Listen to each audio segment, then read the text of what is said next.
여러분 안녕하세요. 교육심리학 4주차 수업을 시작하겠습니다.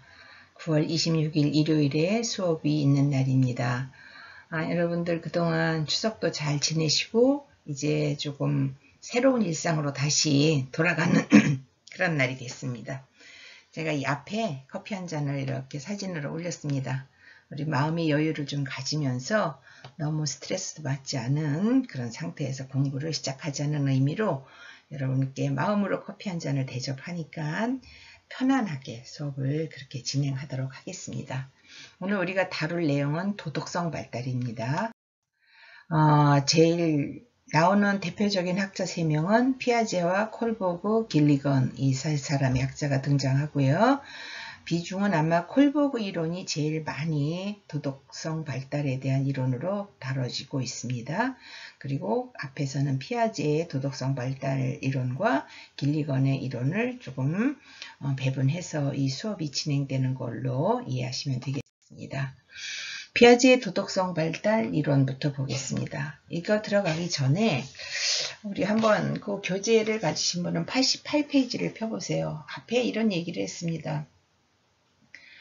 커닝 얘기를 하고 있어요. 시험 보는데 정말 내가 열심히 공부했는데 조금 생각이 안 나는 부분이 있는데 선생님이 수업 시간에 한눈을 팔고 계시면 내가 저기다가 메모해 놓은 것을 잠깐 들춰보기만 하면 이 답을 잘 쓸 수 있을 것 같은데 그런 순간에 사람들은 다 마음의 유혹을 느끼고 어떤 바람직하지 못한 행동을 하게 된다는 거죠.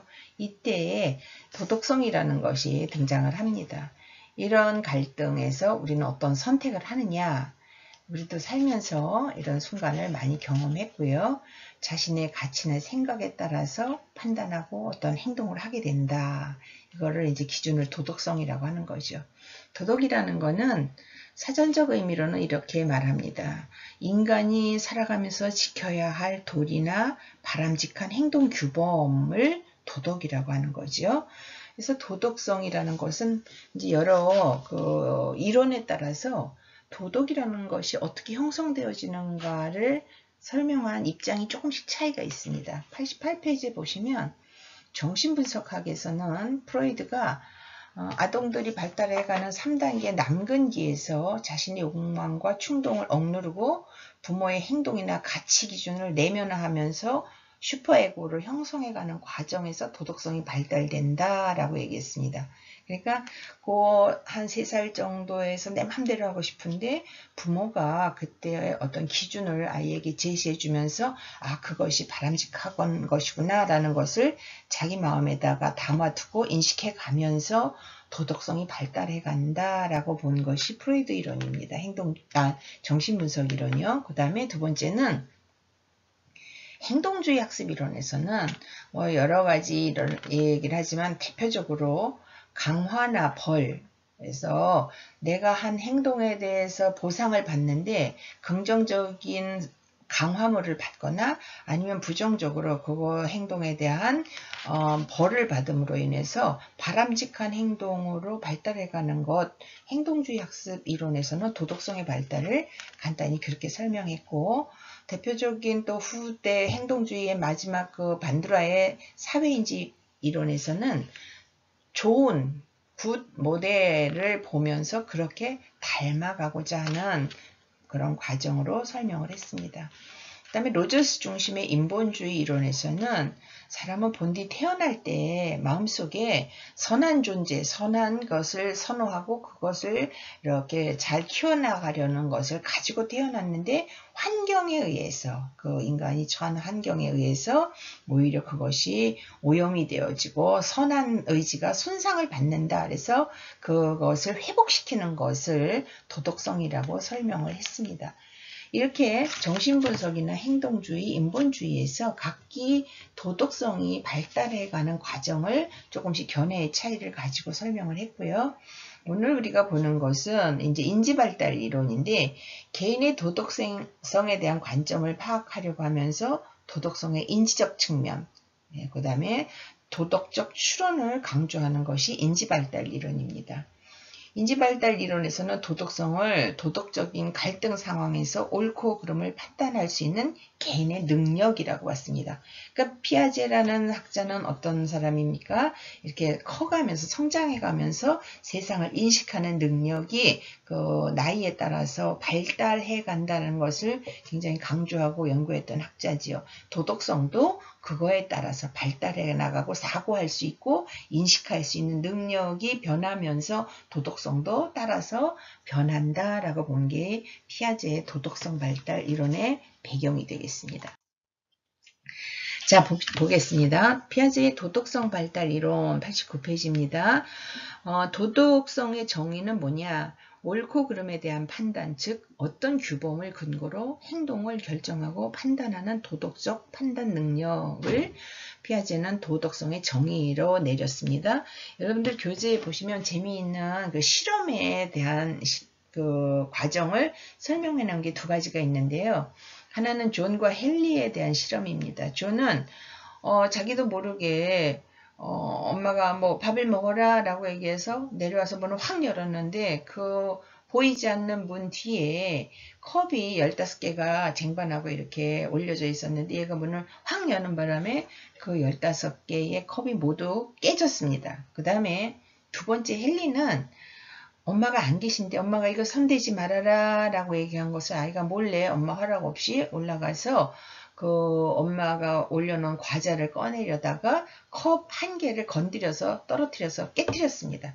그런데 아이들에게 15개의 컵을 깨뜨린 아이가 더 나쁘냐 아니면 한 개의 컵을 깨뜨린 아이가 더 나쁘냐 라고 물어보면 아이들은 4세 이전의 아이들은 아무 생각 없이 많은 분량의 컵을 깨뜨린 아이가 더 나쁘다. 존이 더 나쁘다 라고 얘기를 하는 거예요. 그러니까 동기가 이 아이가 컵을 깨뜨리게 된 동기에 대해서는 생각하지 않고 눈에 보여지는 누가 더 많은 컵을 깨뜨렸냐가 더 나쁘고 좋은 덜 나쁜 거에 대한 기준이 되는 거죠. 이렇게 그 발달 단계에 따라서 그것에 대한 도덕에 대한 어떤 선과 악에 대한 구분을 하는 기준이 다르다라고 본 게 피아제입니다. 그래서 거기 1단계에는 4살까지 전 도덕성 단계라고 얘기했고 규칙을 전혀 이해하지 못하고 규칙에 따라야 한다는 생각도 거의 없는 단계가 1단계예요. 그 다음에 2단계가 5세에서 한 6세까지를 도덕적 사실주의에 따른다 그랬고 이때는 아이들에게 앞에서 실험하고 비슷한 실험을 했어요. 아이가 아버지가 안 계실 때 잉크를 가지고 놀다가 탁자에 작은 잉크를 이렇게 남긴 그런 경우와 하나는 아버지를 돕기 위해서 잉크를 옮기다가 쏟아뜨려서 큰 얼룩을 남긴 경우에 어떤 것이 더 나쁜 행동이냐라는 질문을 했을 때 이 아이들은, 이 단계 아이들은 그 15개의 컵을 깨트린 존이 의도적으로 나쁜 행동을 했던 헨리보다 더 나쁜다, 처벌을 받아야 한다고 생각하는 것이 5세에서 9세까지 아이들이에요. 근데 8세 이후에 이제 자율적인 어떤 도덕성 단계, 8세 이후 10세 정도까지 되면 아이들은 이런 생각을 한다는 거죠. 규칙이나 질서가 다른 사람의 협의에 의해서 결정된다는 것을 이해하고 다른 사람과의 상호작용을 고려하고 행동의 결과보다는 의도를 기준으로 선악을 판단하는 자율적 도덕성 단계에 이른다. 그러니까 앞에서 말한 것처럼 그 결과 15개의 컵을 깨뜨렸느냐 이 결과가 중요한 것이 아니고 그렇게 된 과정에 대해서 이해를 할 수 있게 되고 그것이 선과 악을 가르는 어떤 판단을 할 수 있는 기준을 비로소 아이들이 8세 이후 아니면 여기서는 이제 10세라고 얘기했는데 우리 교재에는 8세 이후라고 얘기했고요. 그걸 구체적 조작 단계라고 했고 10세 이후에는 자율적 도덕성 단계라고 설명을 합니다. 그러니까 이렇게 피아제 이론에서 도덕성 발달은 나이에 따라서 아이들이 인지 발달이 되어지면서 옳고 그름에 대해서 판단할 수 있는 능력이 발달해 간다라고 본 것이 피아제의 도덕성 발달 이론입니다. 그 다음에 두 번째 콜버그, 이제 이 도덕성에 대해서는 제일 연구를 많이 한 학자, 대표적인 학자를 우리가 콜버그로 알고 있는데요. 콜버그의 도덕성 발달 이론을 보겠습니다. 콜보그의 이론은 그 앞에서 피아제가 도덕성을 주로 아동을 대상으로 연구했던 그런 이론하고는 달리 성인에까지 확대해서 도덕성 발달 단계를 연구한 대표적인 학자가 콜보그입니다. 그래서 콜보그는 이런 거예요. 어려운 결정을 해야 한다는 가설 상황에서 사람들에게 예, 아니요 라는 응답을 하는 게 아니라 그것을 설명하게 했어요. 설명을 하게 해서 그 사람이 가지고 있는 도덕적 판단, 발달 순서를 이해하게 그렇게 된 것, 연구의 방향이 그렇게 결정이 되었던 것을 콜보그의 도덕성 발달을 연구하는 과정으로 이해하시게 됩니다. 그 뒤에 이제 자세하게 설명을 합니다. 처음에 그 발달의 3가지 단계로 콜보그는 도덕성 발달을 설명을 했는데요. 인습 이전 수준, 인습 수준, 인습 이후 수준 이렇게 3개로 나눴고 인습 이전 수준을 1단계 복종과 처벌 지향, 2단계 개인적 쾌락주의 지향, 그 다음에 인습 수준을 3단계 착한 소년, 소녀 지향, 4단계 사회 질서와 권위 지향, 그 다음에 인습 이후 수준을 5단계 사회적 계약 지향, 6단계 보편적 윤리 원리 지향 이렇게 6단계로 나눴습니다. 그러니까 크게는 3단계로 나눴고 그것을 세부적으로 나눠서 6단계로 설명을 한 것이 이제 콜보그의 도덕성 발달 단계의 특징인데요. 인습 이전 수준, 이 1단계 인습 이전 수준은 좋은 행동은 자신에게 보상을 가져다 주고 나쁜 행동은 처벌을 준다라는 아주 간단하고 단순한 수준의 도덕성 발달을 이 단계 1단계 인습 이전 수준으로 봅니다. 그래서 여기서 보시면 어떤 처벌을 면할 수 있을까? 아동의 행위 결과가 벌인가 칭찬인가 또는 행위를 강요하는 사람이 누군가에 따라서 선악이 판별된다. 가장 아이들이 발달해가면서 가장 기초적이고 가장 어려울 때 옳고 그름을 가르는 수준이 여기죠. 내가 엄마에게 선생님에게 칭찬을 받았냐 혼이 났냐 야단을 맞았냐 그거에 따라서 좋은 행동 나쁜 행동이라는 것이 구분이 된다는 거죠. 그 다음에 2번째는 나에게 뭐가 좋아 아동 자신의 욕구 충족이 도덕 판단의 기준이고 다른 사람의 욕구 충족을 고려하지만 자신의 욕구 충족을 우선 생각해 나중심적인 사고를 하는 단계가 2단계예요. 내게 좋은 것은 좋은 것이고 내가 불편한 것은 나쁜 것이고 이 구분의 기준이 내가 중심이 되는 것이 2단계의 기준이 도덕에 대한 기준이 이렇게 설정이 되어 있습니다.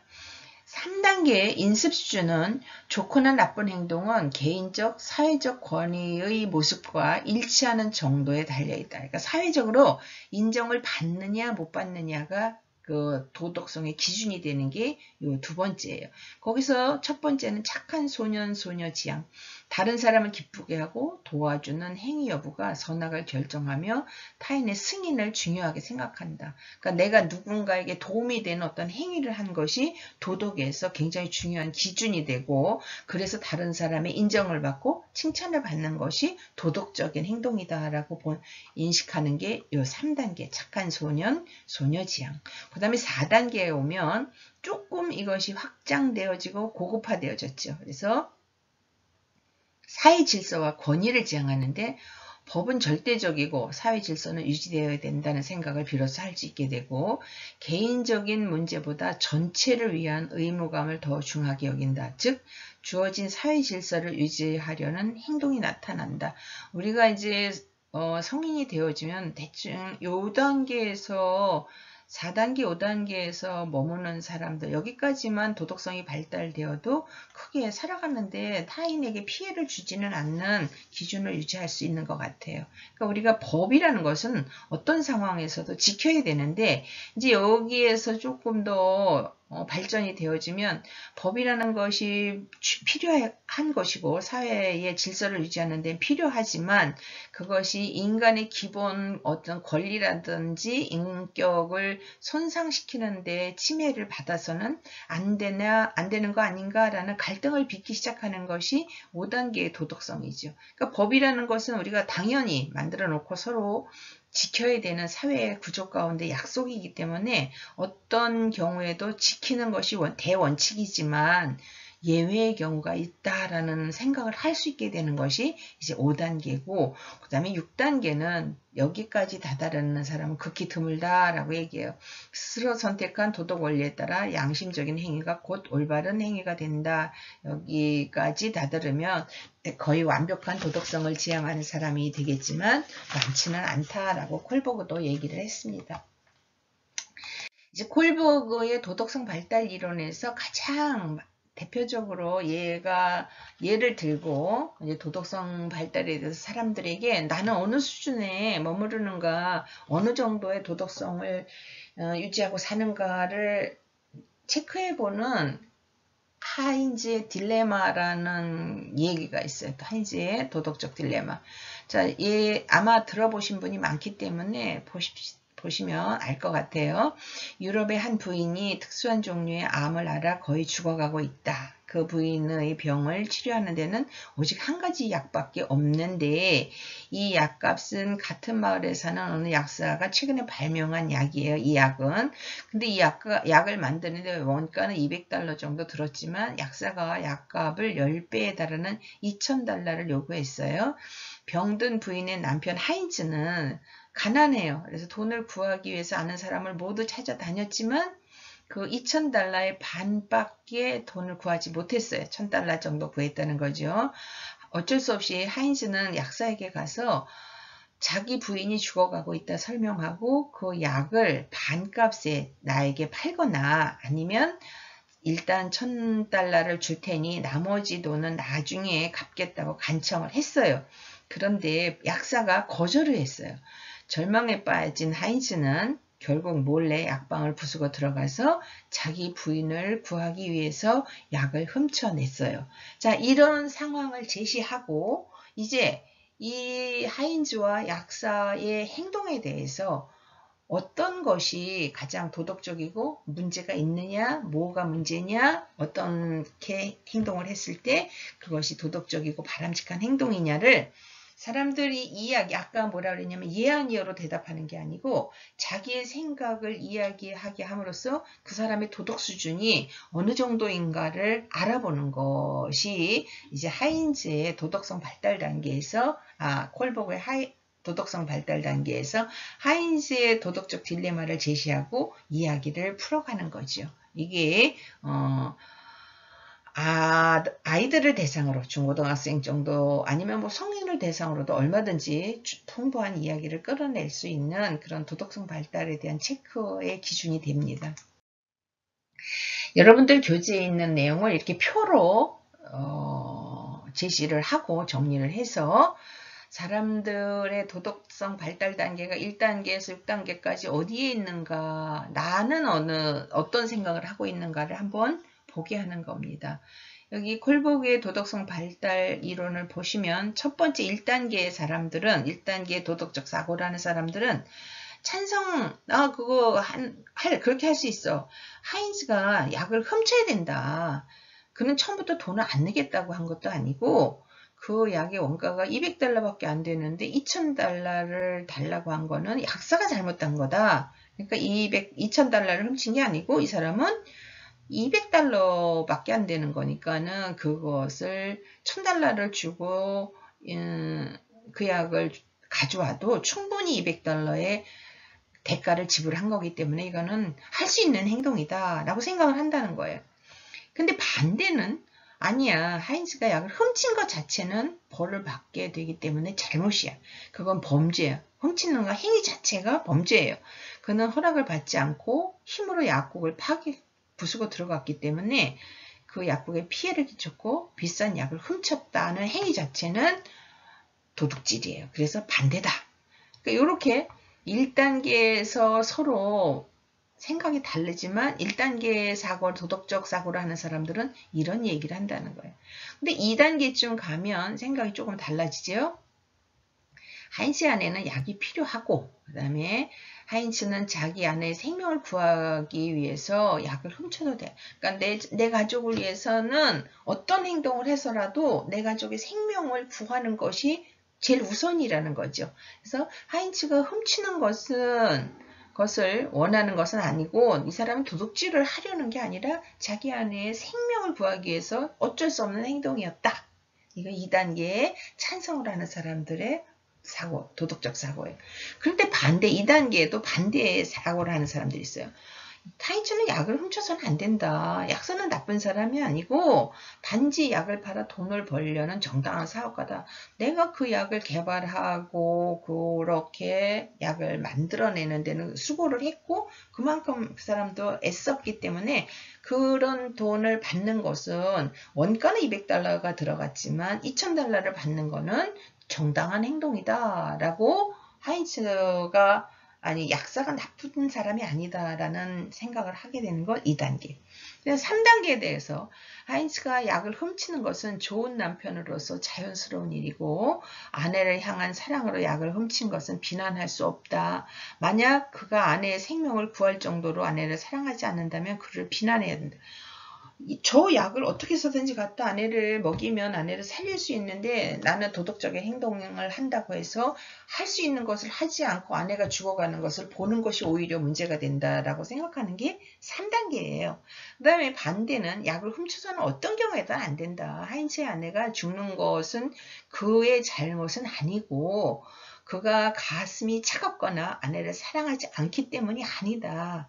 약사는 이기적이고 무정한 사람이다. 오히려 약사가 너무 한 사람의 생명을 자기가 그렇게 약을 개발해서 좋은 사람의 생명을 살릴 수 있는 약을 만들었으면 죽어가는 사람을 위해서 그 약을 제공하는 것이 옳지 그것을 돈을 벌기 위해서 줄지 않고 버티고 있는 것은 오히려 약사가 이기적이고 무정한 사람이다 라고 반대의 의견을 제시한다는 거죠.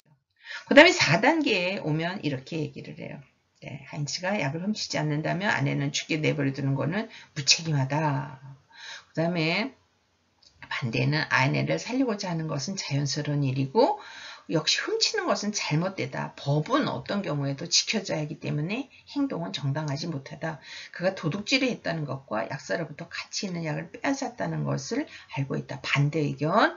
그 다음에 5단계에 오니까 약을 훔치는 것은 잘못이나 인명을 구하기 위해서 한 일이므로 정당화될 수 있다.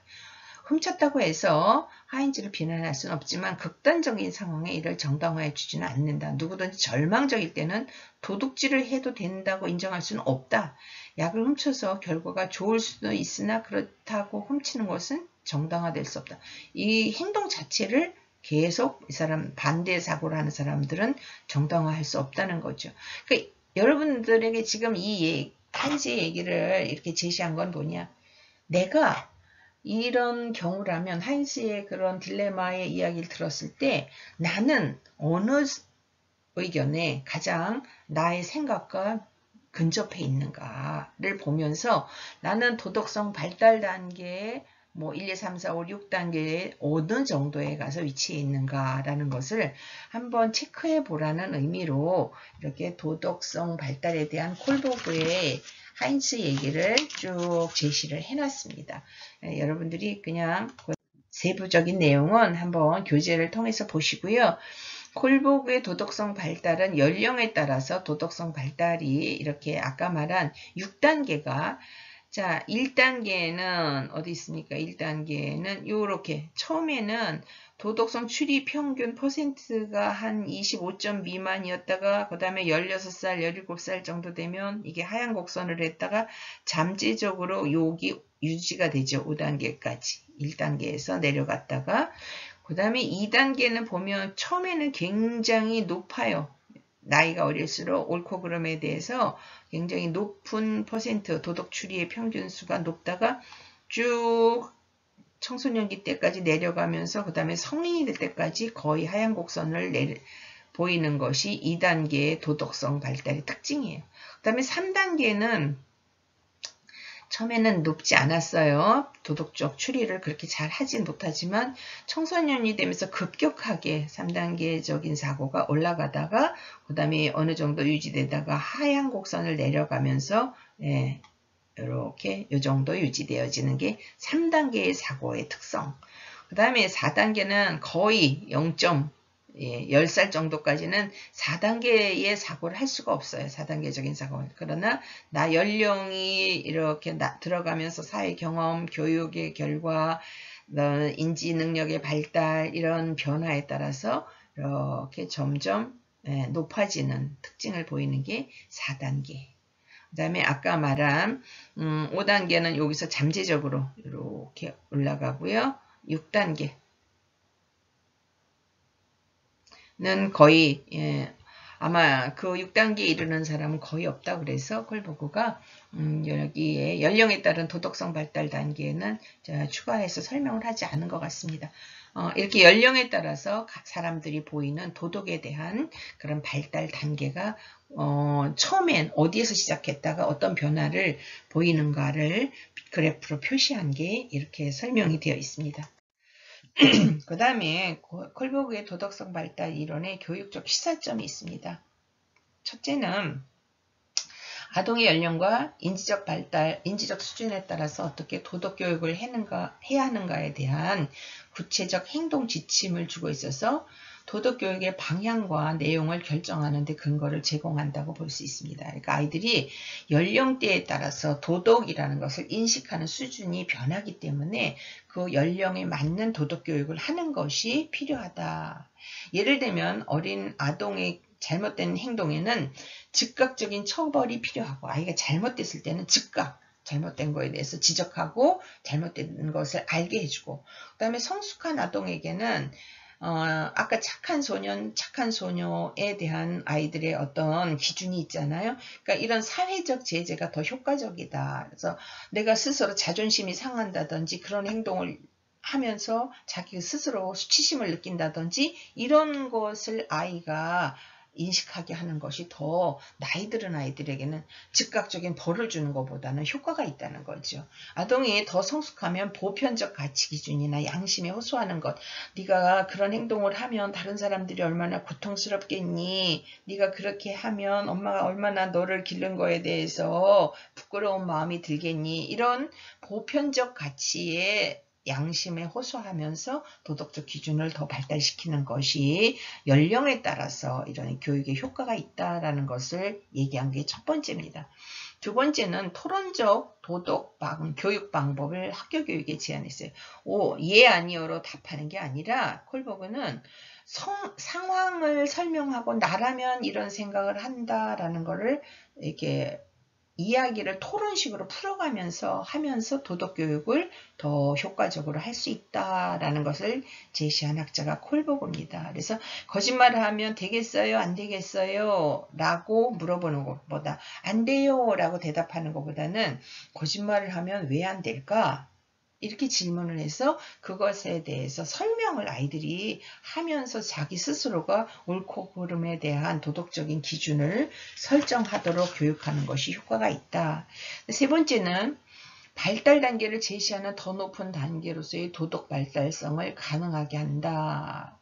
도덕 사고에 대한 고차적이고 높은 차원의 복잡한 사고방식을 접하고 높은 수준의 도덕적 판단을 하기 위해서 노력한다. 이게 이제 콜보그의 세 번째 교육에다가 적용할 수 있는 시사점 세 번째.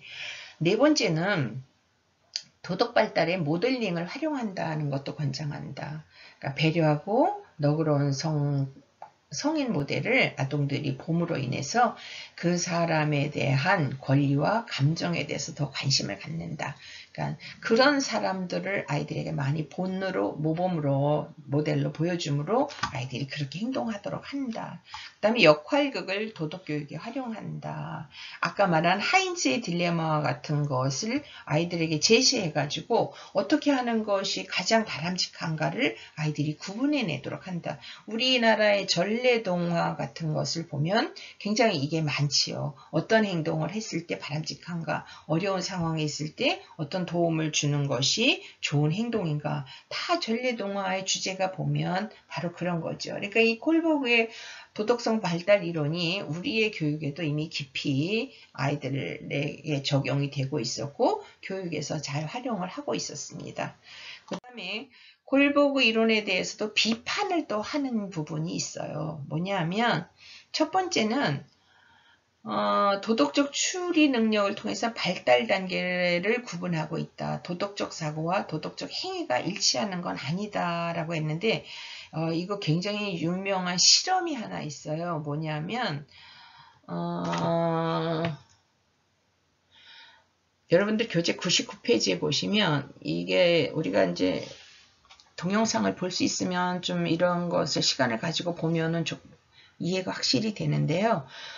이게 거기 어디에 있냐면 실험을 한 거예요. 밀그램이라는 사람이 도덕적 성숙 수준에 따라서 도덕적 행동을 하는 실험을 했는데 사람들에게 실험에 참가할 수 있는 사람을 돈을 주면서 모집을 했어요.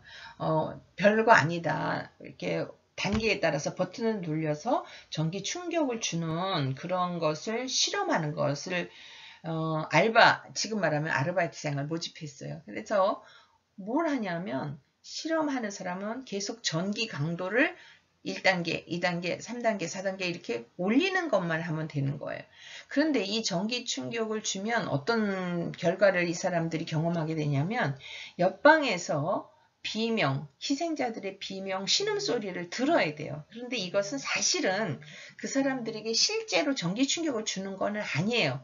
그 사람들은 소리만 내는 거예요. 그런데 이 사람들이 이 돈을 받고 버튼을 올려서 전기 충격의 강도를 세게 하는 사람들은 내가 그것을 강도를 올려서 저 사람이 진짜 전기 충격을 받으면서 고통스러워하는 걸로 인식을 하는 거예요. 칸막이를 해놨기 때문에. 근데 사람들에게 이거를 해봤더니 나이와 배경에 관계없이 65% 정도의 피실험자는 자기가 버튼을 올렸을 때 상대편이 고통스러워하는 소리를 들으면서 나는 돈을 아무리 많이 줘도 이 일을 못하겠다라고 포기를 하는데 도덕 발달 단계가 1에서 4단계에 있는 피실험자는 13%만이 이 실험을 포기했어요. 그러니까 사람들이 처음에는 한 4단계까지는 13% 정도만 포기를 하고 나머지는 했단 말이에요. 근데 5, 6단계에 가니까 75%가 이 사람들이 안 하겠다. 나 이거 돈 많이 줘도 저렇게 누군가에게 내가 전기 충격의 단계를 높여가면서 고통스러운 실험을 하는 건 난 못하겠다 해서 75%가 포기를 한다는 거예요. 그러니까 이거는 뭐냐면 도덕적 단계 수준에 따라 높은 수준의 도덕적 행동을 보인 사람이 많았다라는 것을 입증하긴 했지만 단계가 높은 수준에 있다고 해서 반드시 도덕적으로 행동하는 것은 아니다. 그러니까 25%, 75%는 포기했지만 25%는 어떻게 해요? 끝까지 그래도 그거를 하더라라는 것이 입증이 됐다는 거죠. 그러니까 사람들이 여기서 도덕적 사고와 도덕적 행위가 일치하지는 않는다.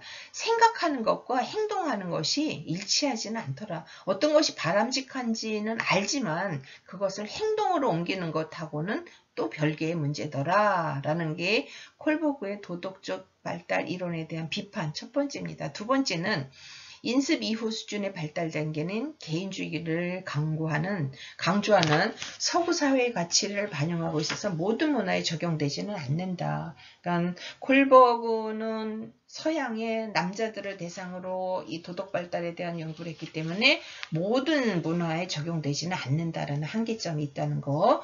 그 다음에 세 번째, 어떤 사람의 도덕적 추리는 어느 한 단계에만 해당되지 않으므로 도덕성 발달을 판정할 때 어려움이 있다는 얘기를 했고요. 네 번째가 도덕성 발달 이론은 남성의 도덕 발달에 대해서는 호의적이지만 여성의 도덕 발달은 제대로 설명하지 못했다는 한계점이 있어요. 이 콜버그 이론은 주로 남성을 대상으로 남성을 연구를 했기 때문에 여성에 대한 도덕 발달에 대해서는 많이 취약하다라는 게 비판을 받는 마지막 그런 하나의 문제점으로 제기가 되고 있습니다. 이것에 대해서 좀 반대 의견을 내고 다른 측면의 연구를 한 것이 길리건이라는 여자 학자입니다. 길리건은 미국 사람이고요. 하버드에서 공부를 한 그런 여성 심리학자인데요.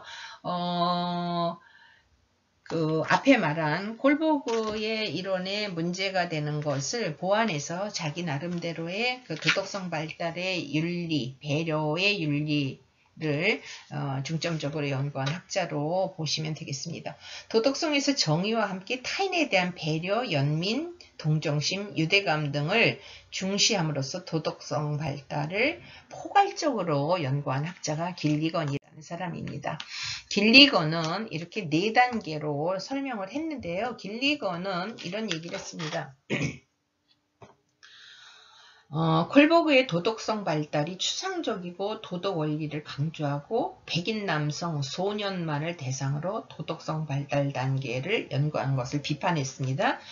또 성인 남성은 4 내지 5단계의 도덕성 발달 단계를 보이고 여성은 대부분 3단계의 도덕성 발달 수준에 머무른다. 여성의 도덕성 발달이 남성에 비해서 낮다라고 콜버그가 규정을 했는데요. 이 주장이 여성의 도덕성 발달을 적절하게 설명하지 못했다고 비판을 했습니다. 왜냐하면 길리건이 이런 얘기를 한 거죠. 남자, 소년들은 독립적이고 추상적인 사고를 할 수 있도록 교육을 받았어요. 서양에서도 남자아이들에게는 뭔가 개방적이고 추상적이고 독립적인 사고를 한 교육을 받았는데 반대로 여자아이들에게는 무슨 기능을 강조해서 교육을 했냐면 양육하고 돌보고 이런 기능을 강조했단 말이죠. 그러다 보니 교육의 어떤 내용이 다르니까 남자와 여자가 각기 다른 유형의 도덕적 추론을 할 수밖에 없었어요. 그러니까 남자들의 교육은 추상적이고 독립적인 것에 기초한 관점의 도덕이 발달했고 여성들에게는 아까 인간관계, 타인을 돌보는 배려와 책임감을 중요하게 여기는 도덕성이 발달했다는 거죠. 그래서 이렇게 남성과 여성의 교육에 의한 도덕성의 내용이 중요하게, 도덕적으로 뭘 중요하게 여기는가, 내용 자체가 다르기 때문에 콜버그의 도덕성 발달을 가지고 남성, 여성은 같은 기준에서 평가한다는 것은 옳지 않다라는 이론을 내놓은 것이 길리건이고, 그래서 길리건은 이렇게 자기 나름대로 도덕성 발달 단계를 다른 방법으로 설명을 했습니다. 수준 1, 자기지향, 그 다음에 수준 2, 자기 희생으로서의 선, 수준 3, 비폭력 도덕성 해가지고 거기에 세부적으로 이기심에서 책임감으로, 그 다음에 선에서 진실로 이런 방향으로 설명을 했고요. 그 다음에 길리건의 그 이론을 한번 보겠습니다. 여러분들 교재에는 102페이지인데요. 여성의 도덕성이 자신의 필요에 몰두하는 이기적 단계에서 시작하여 자신의 욕구보다는 타인의 입장을 중요시하는 도덕성 단계를 거쳐 타인은 물론 자신의 책임감을 중요하게 인식하고 자신과 관련된 모든 사람에게 최선의 방법을 모색하는 도덕성으로 발달해 간다. 그러니까 여성은 추상적인 그런 도덕적 원리보다는 인간에 대한 책임감을 강조하고 타인과의 관계를 고려하는 도덕적 사고를 중요하게 한다. 왜냐? 아까 말한 것처럼 교육의 본질적인 방법이 다르고 추구하는 가치가 다르기 때문에 남성과 여성의 도덕성이라는 것은 근본적으로 다르다. 그러니까 여성들이 추구하는 도덕적인 원리는 이런 배려, 보살핌, 또 인간의 관계, 책임감 이런 것을 중점적으로 도덕이라는 것의 방향이 달리 남성들과 다르게 발달해 갔다라고 설명한 것이 길리건의 주장이고요. 여성은 자기를 희생하더라도 인간관계를 유지하고 배려, 지향적인 성향을 가진다. 이건 서양이든 동양이든 특히 여성이라고 하면 이제 어렸을 때부터 어머니가 되고 어른이 되는 그런 모든 발달 단계를 다 포함해서 얘기하는 건데 그런 것에 그런 어머니의 희생을 보고 그런 것에 중요한 가치를 받아들이면서 이런 것이 옳은 삶이다라는 기준을 설정하고 이런 것이 바람직한 인간의 행동이다라는 것을 계속 추구하다 보니까 여성들이 가진 도덕의 기준은 이렇게 남성들과는 조금 다른 측면이 있다라고 연구를 했습니다. 최근 도덕성 발달에서 성차에 대한 연구를 하는 경향이 있는데요. 남성과 여성은 모두 도덕적 판단에서 배려와 정의의 관점을 가지는 것으로 볼 수 있다. 이제는 남성과 여성을 구분하는 세상은 아니잖아요. 역할의 기능적인 면에선 차이가 있을 수 있지만 모든 인격을 가진 하나의 인간 인격체로서는 우리가 동등한 대우와 기준을 설정하는 시대이기 때문에 이렇게 콜버그라든지 길리건이라든지 남성, 여성에 따라서 도덕성에 대한 연구의 방향이 약간의 차이가 있었지만 현대에 와서는 최근에 와서는 이것을 합쳐서 남성, 여성 모든 인간들이 도덕적 판단에서는 이런 기본적으로 배려, 타인에 대한 배려, 그 다음에 공정, 정의의 관점을 어떻게 잘 정리해서 성립해 나갈 것인가를 연구하는 쪽으로 방향이 잡혀가고 있다라고 이해하시면 되겠습니다. 여기를 우리가 좀 중점적으로 봐야 될 것 같아요. 우리나라 청소년들의 도덕의식 2013년도니까 이게 벌써 10년 전 연구예요. 10년 전에도 청소년의 정직지수와 윤리의식 현황을 조사해 봤더니 정직지수와 윤리의식이 낮고 학년이 올라갈수록 저하되는 경향이 있어요. 아이들이 성장해 가면서 정직이라든지 윤리의식이 오히려 나이가 들면서 고학년이 되면서 낮아져요. 그 다음에 자기중심적이고 처벌 회피지향적인 콜버그 도덕발달 1, 2단계에 머물러 있어요. 사실 이 콜버그가 말한 도덕성 1, 2단계면 아동기에 해당되는 사고, 도덕윤리의식이거든요. 근데 이게 청소년, 중고등학생이 되어서도 아이들이 더 이상 도덕 발달이 되지 않고 1, 2단계에 머무는 경향이 있더라. 자기중심적이고 어떤 벌이 무서워서 내가 그런 의식적으로 어떤 행동을 회피하면서 하는 거지 본질적으로 내가 바람직한 행동을 하는 그런 사고는 못하고 있더라는 통계가 10년 전에 나왔어요. 지금은 또 어떤지 모르겠어요. 지금의 청소년들이 윤리의식, 도덕의식이 어떤지 모르겠지만 이런 우리나라 청소년들이 가지고 있는 사고체계의 문제점을 제시했습니다. 도덕성 발달을 위해서 바람직한 공동체적 삶, 여럿이 함께 어울려서 더불어 양보하고 희생하고 규칙과 질서를 지키는 경험을 많이 할 필요가 있고요. 그런 사고를 아이들에게 학습 현장에서 제시해서 자기 생각을 풍부하게 공유할 수 있는 교육의 경험이 많아야 되는데 지금 우리가 그런 것을 못하고 있잖아요. 그러니까 이런 것이 안타까운 거죠. 학교 폭력, 숙제 베끼기, 불법 다운로드 받기, 뭐 구체적 이런 이 외에도 얼마나 많아요. 뭐죠? 성과 관련된 그런 음란 사이트를 만드는 것도 어른들이 하는 게 아니라 거의 젊은이들, 청소년에서 청년으로 넘어간 사람들이 주로 하는 거잖아요. 이게 다 배경이 뭐예요? 도덕성의 부족에서 생길 수 있는 문제 행동들이에요. 그래서 이런 청소년기부터 도덕성에 대한 바른 교육과 경험을 풍부하게 해줘야 되는 것이 너무너무 중요한데 과거에 코로나 이전의 시대에는 성적에 집중하느라고 코로나 이후에 지금 현재의 문제는 사람들이 만날 수가 없고 함께 공동으로 어떤 작업을 할 수 없는 환경 때문에 바람직한 거 필요성은 알고 있지만 행동으로 옮기지 못하는 안타까움이 있습니다. 어린이집에서도 그런 거를 제가 권장을 해요. 선생님들이 아이들에게 우리가 길에 가다가 1,000원짜리 떨어져 있는 돈 1,000원짜리를 봤어요. 우리는 그러면 어떻게 해야 될까요? 문제 제시를 해주고 아이들이 그거에 대해서 자기가 바람직하게 생각하는 의견을 다양하게 내고 선생님은 그 낸 최종적으로 거기에 대해서 무엇이 옳다 그르다라는 것을 제시하는 것보다는 각자의 생각을 인정해주고 그렇게 됐을 때 문제점은 뭘까? 어떤 행동이 가장 바람직한 거를 스스로 아이들이 이렇게 이야기를 통해서 답을 얻어내는 교육을 한번 해봐라 라는 거를 어린이집 선생님들한테는 제시했는데 바로 그런 방법으로 어렸을 때부터 바른 도덕적인 가치를 점점 발달시키고 안전하게 성장시켜 나가는 교육이 필요하다는 생각을 합니다. 자, 오늘은 여기까지 수업을 마칠 거고요. 여러분들 수고 많이 하셨습니다.